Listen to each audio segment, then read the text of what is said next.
Good afternoon, teachers. How's everybody doing today? Good.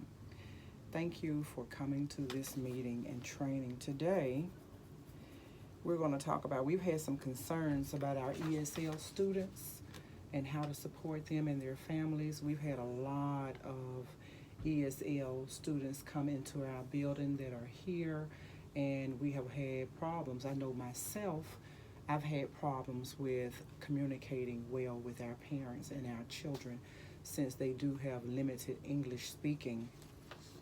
And so today, from the questionnaire that I gave you guys a couple of weeks back, you also expressed a concern with how we could better communicate and support our students.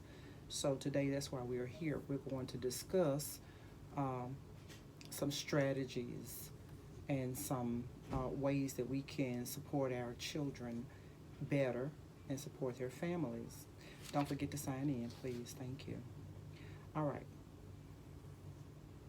So I would like each of you, by the time this meeting ends, to come up with at least one strategy of your own that can be used on how we can support or help our students that are ESL students. I was going to start with a warm-up, but our time is limited, so we'll do our warm-up at another time. But we can talk about these ideas. Some of the ideas I would like to share from my point of view is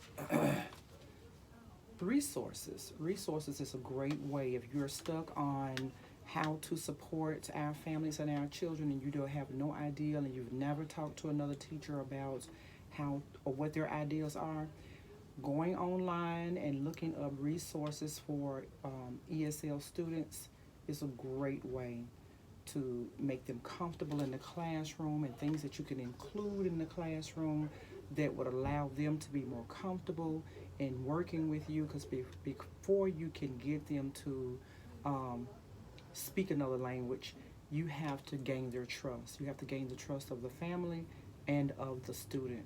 So that's a great idea, is to go into your resources and find things that will make them comfortable and things that you can do for them to help them succeed in your classroom. Another great resource, another great idea is to swap ideas with another teacher. Find another classroom. In our building, we have 9 classrooms, and I believe that each one of our classrooms has at least one ESL student. Some speak better than the others, but find another teacher and get with that teacher and find out how that teacher handles her students, especially when she's doing the assessments of iStation and Brigance. Find out what those strategies are. And you always know that if you can't find someone to talk to, I'm always available. As your lead teacher, I'm always available, and we can find strategies that we can work together in helping students to be comfortable in the classroom, especially when taking assessments, and how to communicate better with the parents. But swapping those ideas and talking with that teacher, and just if you need time to go into another classroom to talk with another teacher, or to just view the classroom or see how she's handling her ESL students, we can try to make that work as well. Because as we know, in our school community requires that they prefer that we not give our ESL students materials or assessments in their native tongue, in their native language. But we also know that it's harder to get them to achieve in their assessments if we only give it to them in English. And for me, that means giving them step by step, starting out slowly and gradually getting them to the point where they understand English. And to do that, another great idea is to have them to listen to the English language more often.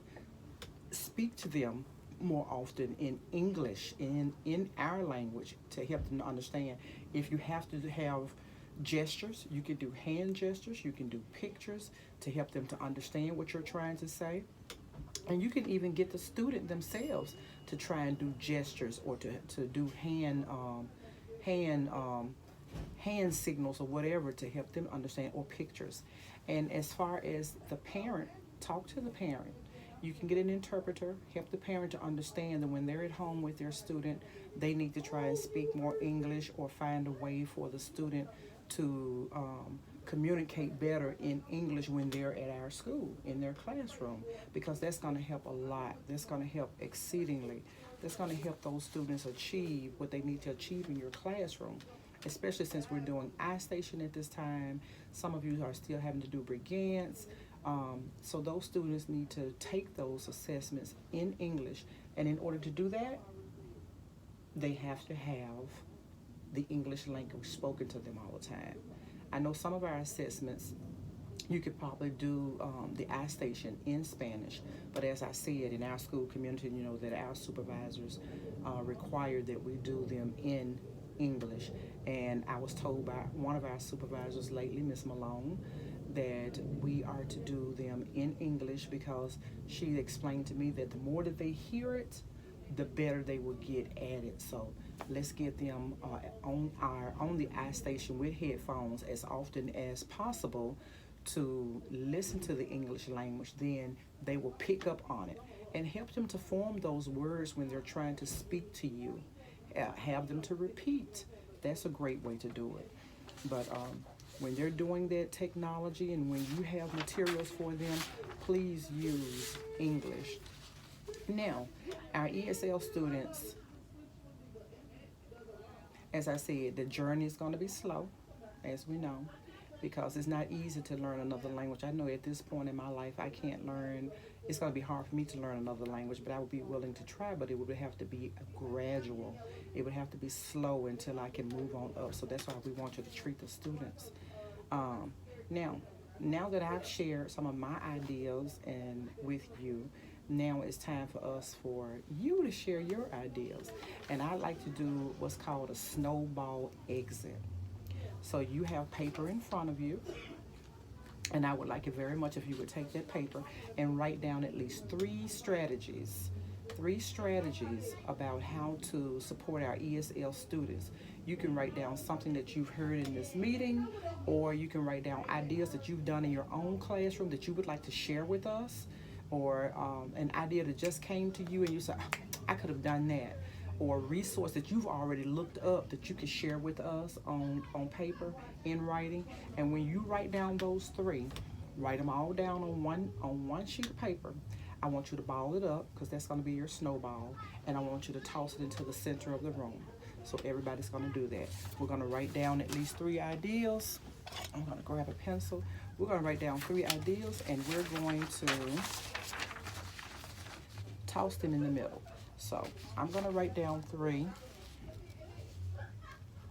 We'll take a moment to do that. Okay. Now I have my 3, and all I simply want you to do is to ball that paper up, toss it in the center of the room. That's fun, I know. Well, that's our snowball. That's going to be our snowball pile, but that's a snowball pile of interesting strategies and ideas that each of us can take back to our classroom.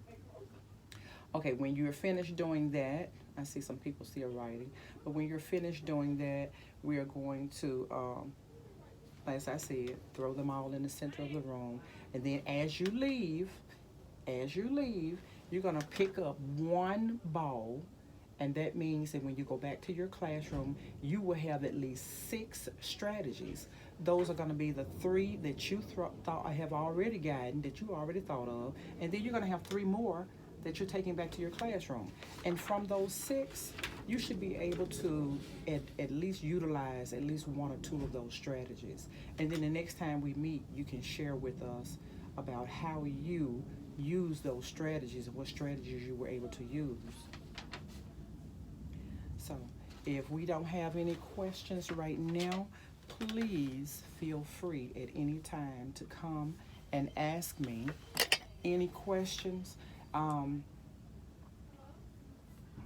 as I said, our ESL students are very important.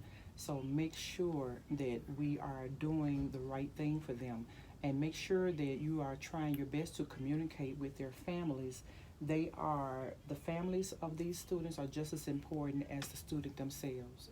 Um, if you just have a student and a family who just cannot speak any English, the student and the parent, then we have two interpreters on staff, and we can utilize them to communicate between parent and the interpreter to the teacher, and as well with the student, especially if the student just cannot understand what's going on. But again, please utilize the headphones for your assessments, and that's going to be great. That's going to be a great way to help these students. And the internet has an abundance of strategies on ESL. Read those articles. And if you find an interesting article, please bring it back and share with us.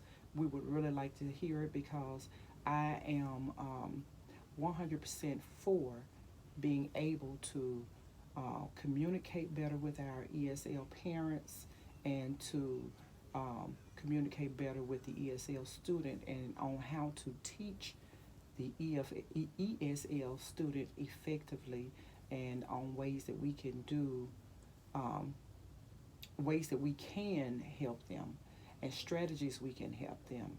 We can, when we do our home visits and our parent conferences, we can talk to the parents, especially when we do our home visits.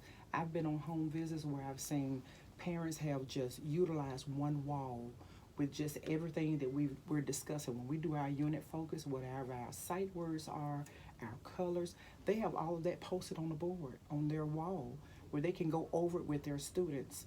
That means that we've communicated effectively, because they're using what we use in class, and they're using that as an extension at home to further teach, or to further get the ideas into their students about what's going on in the class.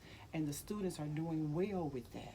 And that's fantastic. So that's another great idea that you can express to your parents when you go on home visits, is to help them understand that if they use flashcards with the English words, and that's a great way for the parent themselves to use English, and to utilize English, where they can speak more English to their child, and then in turn the child can come to school and speak more English. This has been a great meeting, and I appreciate everyone attending. If you ever have any questions, if you don't feel like you want to come to my office to speak to me, you can always write your ideas down, or write your questions down and slip it under my door, or put it in my box, my mailbox, and I will be sure and get back with you. But our goal as far as the ESL students is to make them feel more comfortable, and to do what we need in order to help them to be more comfortable in the classroom, and to certainly be successful in our classrooms, and being able to move on to that next level. Because we have students, and I know that I have 11 students in my class that are moving on to kindergarten, and they definitely need our assistance. So you have to be dedicated to what you're doing, and get those students interested in what you're doing. Don't leave them by the wayside because you think that little Johnny just does not understand what you're saying. I need you to help them to understand. And these are some of the strategies and ways, and that's why we're doing our snowball pal. That pal is very important to us. So use those strategies for our ESL students. And like I said, getting with another teacher, or another small group of teachers, is a great idea that you can use, so that you can talk out, what can I do to help my student understand better? Or what can I do to get my student to understand more English? And what kind of practices, what kind of strategies, what can you do to help that student? So that's going to be awesome. I would be more than happy to join in any group to share more ideas. It's going to help us all if we collaborate, if we work in small groups, if we work in teams, if we work together. But don't forget, please make sure you signed in, and please make sure you take at least one of those snowballs and take back to your classroom. I'll probably come around and make sure that everyone, or to see who's using ESL strategies with their students. And it's certain, when you use those strategies, it's especially going to show up when you are doing your assessments, and our supervisors are going to be viewing how the student did on their assessments through technology on their end, through data. They're gonna be able to tell. So when they come to us and say, well, how did you get this child who can't speak English, how did you get them to achieve successfully on their assessments? Then you can share those strategies with them as well, and that's going to be the best thing possible. So we all want to work together, and like I said, if you get stuck, just ask, and we can work together. We can find some partners, some partnerships, and work together. And like I said, thank you guys for coming, and make sure you get your snowball. Make sure you get your strategy. So thank you once again.